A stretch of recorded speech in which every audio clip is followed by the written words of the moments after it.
Mengapa bidan nggak ada? Nggak ada laki-laki ya guys? Oh, kenapa tuh?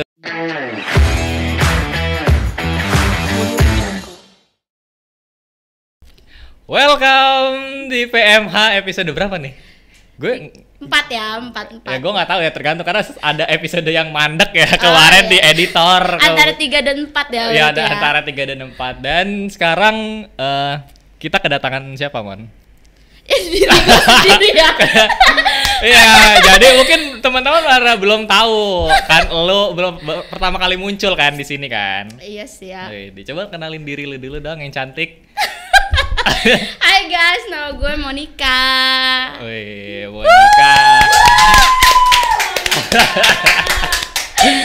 Gue senang banget hari ini kedatangan Monica. Kenapa? Karena dia nih bentar lagi mau ini nih, mau seminar katanya. Gue dengar-dengar. Bener apa enggak? Alhamdulillah sih bener ya. Akhirnya ya seminar proposal ya. Setelah ditunggu beberapa lama ya. Dosen yang nunggu. Masalahnya bukan dia yang ngajar-ngajar, dosen yang ngajar-ngajar dia. Tapi emang berarti bentar lagi berarti lo ya? Iya sih, alhamdulillah Jumat ini sih. Wih, Jumat ini. Mungkin ini diupload pas lu seminar. Udah ya, mungkin ya. Dan emang anyway kalau skripsi lu tuh judulnya apa sih, Mon?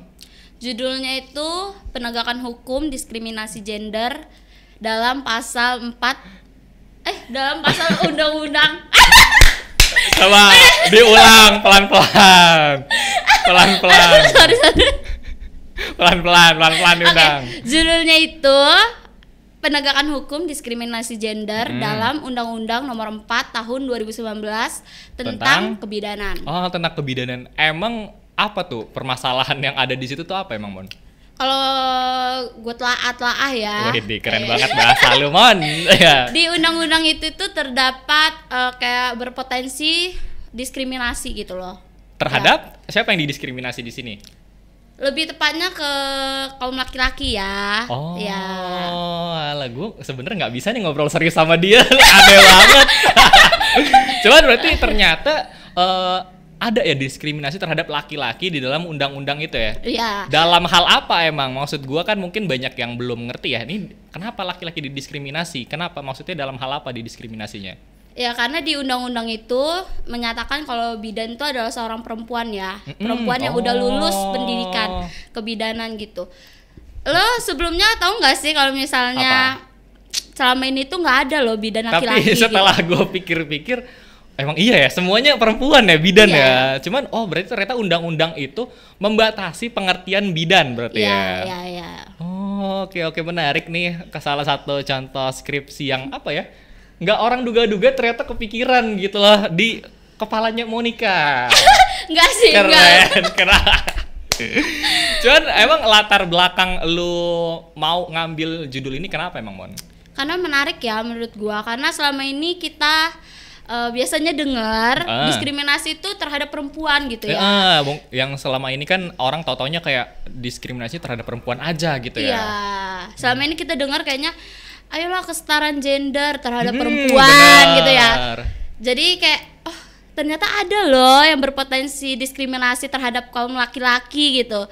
Jadi gue tertarik sih untuk ngangkat ini ya. Oh iya, oke. Mungkin buat teman-teman juga nih yang kayak apa ya, masih no clue ya terhadap skripsi tentang HTN. Ternyata hal-hal kecil kayak gini tuh bisa lo jadiin skripsi ya, Mon ya? Iya. Wah, nggak melulu tentang pemilu atau apa gitu ya. Siapa yang ngebahas pemilu emang? Iya, selama ini sih yang gue denger ya. Iya, pemilu ketatanegaraan. Iya. Basic banget ya, Mon ya. Emang skripsi lu paling oke berarti. Oke. Anyway, pembimbing sama pembahas lu siapa sih? Pembimbing gua ada Bu Yusnani sama Bu Marta. Pembahasnya Bu Chandra sama Bu Siti Khoir. Gimana rasanya bimbingan sama Bu Yusnani sama Bu Marta? Gue penasaran. Jujur enak banget sih. Kayak kita itu kalau nggak ngerti dikasih pemahaman sampai ngerti gitu loh. Iya. Habis itu yang katanya galak segala macem yang terdengar-dengarin kayaknya enggak deh. Kayak kalau susah untuk skripsian atau susah untuk lulus kayaknya enggak deh. Soalnya selama ini kayak gue yang melulu-lulu gitu ditanyain sama dosen untuk kayak kapan seminar Malah gitu. dia yang dikejar sama Bu Yus ternyata ya. Iya, jadi kayak Pak Zul juga udah nanya-nanyain, kayak udah banyak yang nanya-nanyain skripsi gue bahkan ya. bukan sebenernya. pembimbing lo aja nanyain lo kapan skripsi saking ditunggu-tunggunya. Cuman emang skripsi lo ini menarik banget sih Mon, kayak tapi gue pengen nanya sih Mon, kayak yang lu cari dari skripsi ini hasilnya apa? Apakah lu berharap mungkin laki-laki di kemudian hari bisa jadi bidan atau gimana? Nah, kalau mau buat kebijakan, semoga nanti ke depannya itu nggak ada diskriminasi lagi. Apalagi kita sekarang udah zaman now ya, kayaknya kayak kalau diskriminasi tuh kayak no banget gitu. Kayak enggak banget gitu ya. Enggak banget. Oke. Ternyata tapi ya itu sih ternyata diskriminasi itu nggak cuman sama perempuan aja. Tapi di laki-laki juga ada ya. Nah, gue juga penasaran sih ya. Gini nih, Wan, kayak ini kan lu bentar lagi seminar ya. Iya kan, lu bentar lagi seminar. Kayak ada nggak sih persiapan yang lu lakukan tuh gimana? Deg-degan banget sih yang pasti ya, persiapannya ya mental nggak sih.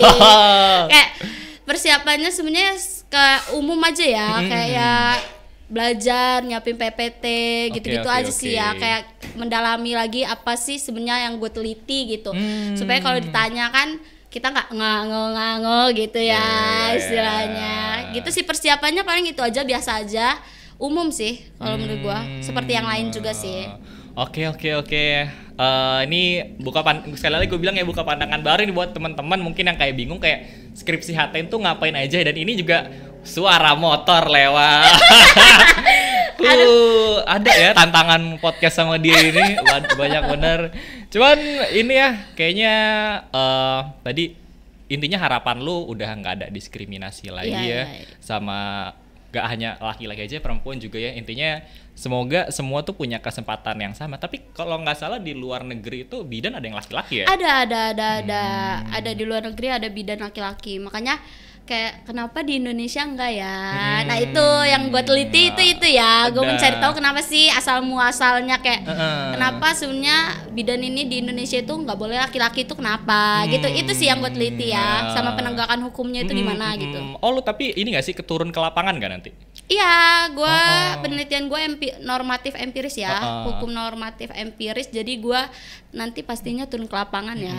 Lu apa yang lu cari? Apa lu mencari kayak ternyata bidan laki-laki tuh dibutuhkan atau gimana? Ya. Kayak gue mau mencari sebenarnya budaya di Indonesia itu gimana gitu ya. Abis itu didukung juga sama sebenarnya laki-laki ini perlu nggak sih gitu. Jadi bidan laki-laki itu perlu nggak gitu. Dan gue bakal wawancara masyarakatnya ya, gimana ya pandangan belusukan mereka. Soalnya selama ini kan dokter kandungan ada nggak sih laki-laki? Ada, kalau dokter gitu kandungan kan ada kan laki-laki dari zaman dulu bahkan. Mengapa bidan nggak ada laki-laki ya guys?